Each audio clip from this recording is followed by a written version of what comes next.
তার মাড়িতে আঘাত লেগেছে, যে কারণে তিনি শক্ত কোনো খাবার খেতে পারছেন না।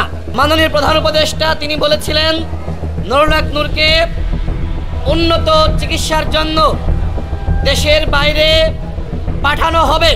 আমি যেটি বলতে চাই, নুরুল হক নূর আজ 17 দিন ধরে হাসপাতালের বিছানায় কাতরাচ্ছে।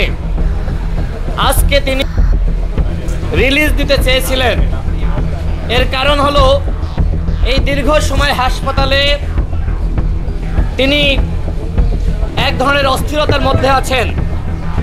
হাসপাতালে দীর্ঘ সময় থাকা একজন জাতীয় নেতার জন্য কতটা বেদনাদায়ক সেটি আশা করি আপনারা বোঝেন।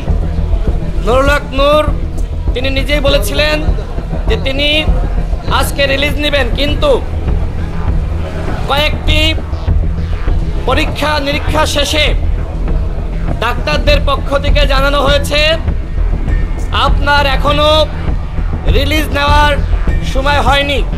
এখনো পর্যন্ত নুরুল হক নূরের নাকের হাড় ভাঙ্গা, চোয়াল ভাঙ্গা, তার মাড়িতে আঘাত লেগেছে, যে কারণে তিনি শক্ত কোনো খাবার খেতে পারছেন না।